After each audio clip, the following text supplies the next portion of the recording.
Hello everybody. In this video, we will be starting our foundation series for your advanced bank management, that is ABM, one of the component in your CAB exam. अब हमारा जो agenda है वो क्या रहने वाला है हर एक वीडियो में इस फाउंडेशन सीरीज की कि जो भी एक टॉपिक इम्पॉर्टेंट है एक पर्टिकुलर यूनिट में या फिर एक पूरे मॉड्यूल में भी we will try to cover it comprehensively. ठीक है, तो हमारी एक्सपेक्टेशन आपसे ये रहने वाली है कि एक बारी लेक्चर जब ख़त्म हो जाए so try to revise and solve an number of MCQs, no matter how hard it is for you to take out time, but जब तक आप एमसीक्यूज सॉल्व नहीं करेंगे तो इन कॉन्सेप्ट्स को अप्लाई करना नहीं आएगा and application is the only path through which you can crack this exam. So let's get started. First of all, let me tell you or rather inform you that we have launched our CAB 2024 master course. It comprises of all the components, that is ABM, BFM, ABFM and BRBL. यहाँ पे आपको क्या क्या deliverables होने वाले हैं, 20+ live classes will be there, जो कि आपका नवंबर में जब एग्ज़ाम है उससे जस्ट पहले we will begin them. Plus recorded lectures are there in the name of concept classes which will be 400+. 150+ chapter wise tests are there जो कि आपको हर एक यूनिट के बाद मिल जाएंगे and 20 full length mock test will be there in our comprehensive master course. Okay, also you can avail various discounts available on our website, so do check and enroll if you feel it useful. So today's topic is your compliance. इस बार हमने जुलाई cycle में क्या notice किया, जिन्होंने exam दिया होगा या फिर जिन्होंने एनालाइज भी किया exam, they must have gotten through this thing that जुलाई में module D was of prime importance. यहाँ से काफ़ी क्वेश्चंस आए हैं. It is one of the reason कि हम अपना फाउंडेशन सीरीज़ मॉड्यूल डी से स्टार्ट कर रहे हैं, क्योंकि नॉर्मली हमने देखा है कि जो एस्पिरेंट्स हैं they tend to ignore module D because more or less अगर आप देखें तो कंप्लायंस जो है आपके डेली बैंकिंग में यूज़ होता ही है, so they feel that they know it well. But again ignore हमें कोई टॉपिक नहीं करना है एंड जितने भी बाकी मॉड्यूल्स हैं उनको भी कम्प्रिहेंसिवली प्रिपेयर करना है. Starting with compliance. कंप्लायंस होता क्या है, सबसे पहले एक बेसिक डेफिनेशन देख लेते हैं. Compliance is an independent function that identifies, assesses, monitors and reports on the compliance risk to the bank's board in accordance with the norms set by various regulators and the particular bank board or bank policy you can also say. हो क्या रहा है कि RBI ने या फिर कुछ cases में सेबी ने, जो भी म्यूचुअल अंडरस्टैंडिंग है बैंक्स की सेबी के साथ या फिर जो उनके डोमेन में फॉल करता है सेबी के, उसके अंदर कुछ set of rules and regulations define किए हैं, fine, for all the financial institutions. Plus जो ये रूल्स एंड रेगुलेशंस हैं ये इंडिविजुअल बैंक्स या फिर जो भी फाइनेंशियल इंस्टीट्यूशंस हैं उनके बोर्ड ने, उनके जो बोर्ड ऑफ मेंबर्स हैं उन्होंने बोर्ड की मीटिंग्स में या फिर बैंक पॉलिसी बनाते वक्त कुछ डिफाइन किए रूल्स एंड रेगुलेशंस. तो these set of rules and regulations should be और must be complied with, fine. इसी प्रोसेस को कि हम कंप्लाई कर रहे हैं इन रूल्स एंड रेगुलेशंस को, इस पूरी प्रोसेस को हम क्या बोलते हैं, compliance. Fine, as simple as that. कोई ज़्यादा यहाँ पे आपने डेफिनेशन याद नहीं करनी है, सिंपल आपको आइडिया होना चाहिए कि कंप्लायंस होता क्या है, because you will be using in the banks. Basic क्या क्या कंपोनेंट्स रहते हैं कंप्लायंस में, कुछ लॉज होंगे, there will be certain rules defined by various regulators and in your bank policy, certain standards will be set, along with governance is also there. When you talk about compliance, governance structure is also there in unit number 28 that we will see subsequently. Regulations are there and transparency must be maintained along with the policies which the board of members have directed you. ठीक है, तो ये तो हो गया compliance. अब हमारे लिए जो मोस्ट इंपॉर्टेंट टॉपिक है इस चैप्टर का, that is unit number 26, compliance function in banks, वो है चीफ कंप्लायंस ऑफिसर.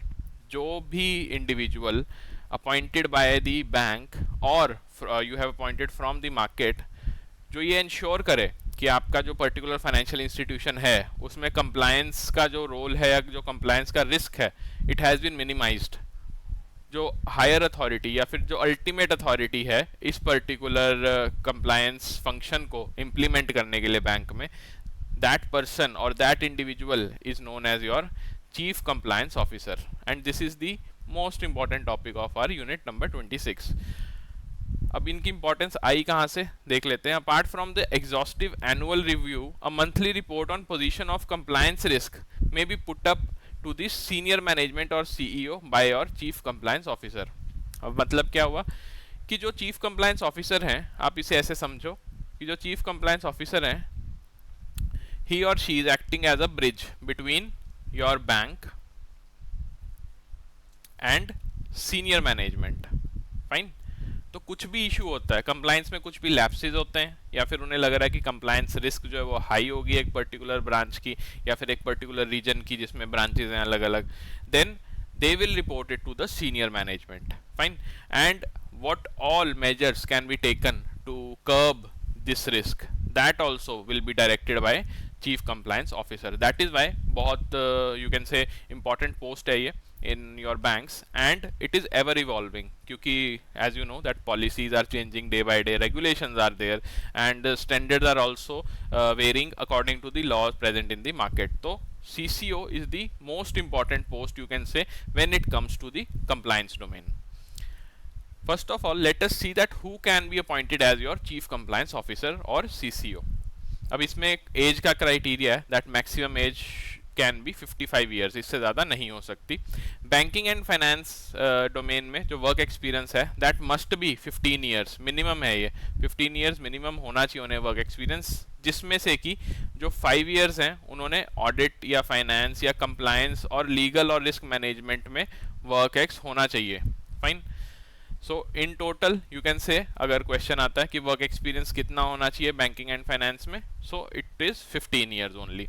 5 ईयर्स जो है वो इस 15 ईयर में से ही है कि आपको जो 5 ईयर्स है मिनिमम ऑडिट या फाइनेंस या कंप्लायंस या लीगल या रिस्क मैनेजमेंट में होना चाहिए experience. Now this 5 year can be like कि उनकी जो फर्स्ट पोस्टिंग थी supposingly it was for 2 years in compliance. Fine.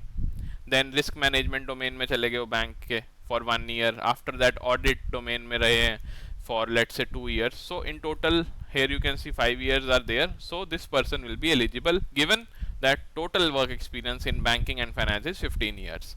Fine. So tenure कितना होता है एक chief compliance officer का? It is minimum 3 years. Fine. ये आपने याद रखना है because normally we tend to forget or we tend to ignore this fact क्योंकि normally 5 years रहता है. So yeah, this is important point. Rank क्या होना चाहिए उनका? कौन सी पोस्ट के इंडिविजुअल इस पर्टिकुलर पोजीशन के लिए एलिजिबल है? It is your general manager और इक्विलेंट. फाइन. जो सीईओ हैं या एमडीज हैं उनसे 2 लेवल नीचे. फाइन. सीजीएम और जीएम. जीएम से नीचे नहीं हो सकते अपॉइंट. अगर एक पर्सन है जो कि बैंक में पोस्टेड है and his post is lower than general manager, then he or she will not be eligible for the post of CCO.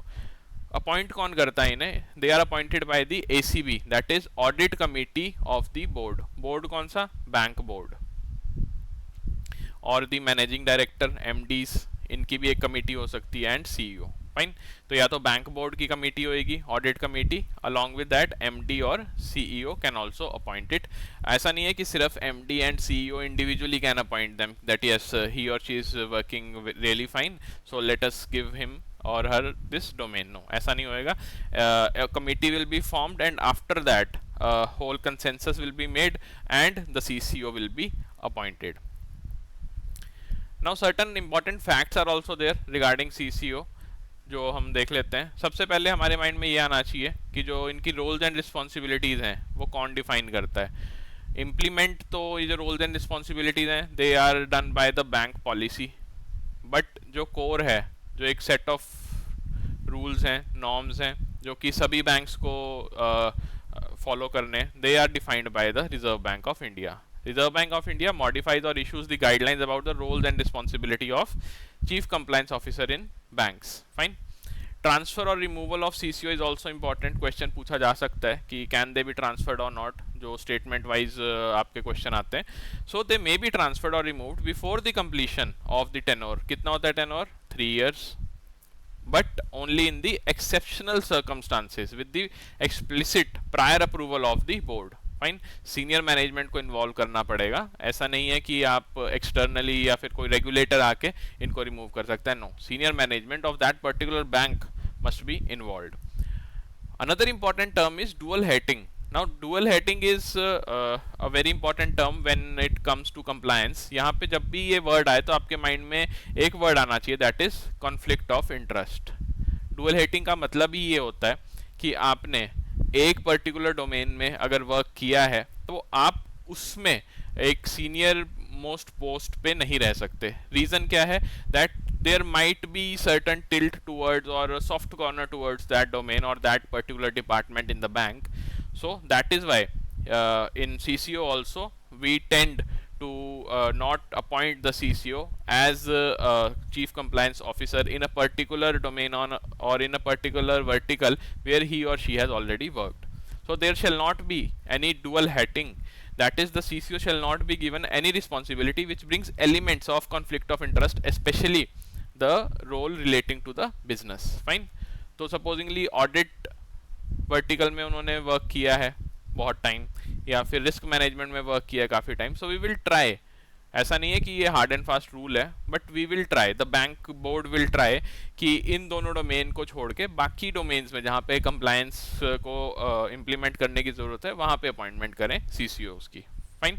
So dual hatting is conflict of interest नहीं होना चाहिए. Conflict of interest कब होगा? When you have ulterior motives towards a particular domain.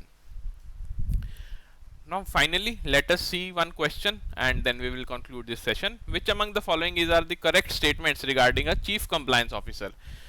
First statement says the CCO shall be appointed for a minimum fixed tenure of not less than 5 years. No, it is 3 years. We have seen it. So this will be wrong. CCO shall have an overall experience of at least 15 years in the banking or financial services. Yes. The CCO shall be a senior executive of a bank, preferably in the rank of general manager or an equivalent position. This is also correct. So option B will be the right answer. Fine. So thank you everybody. This was it for this lecture. If you have any query, you can drop us a mail at hello@edutab.co.in, and if you want to contact us telephonically, then this is the number.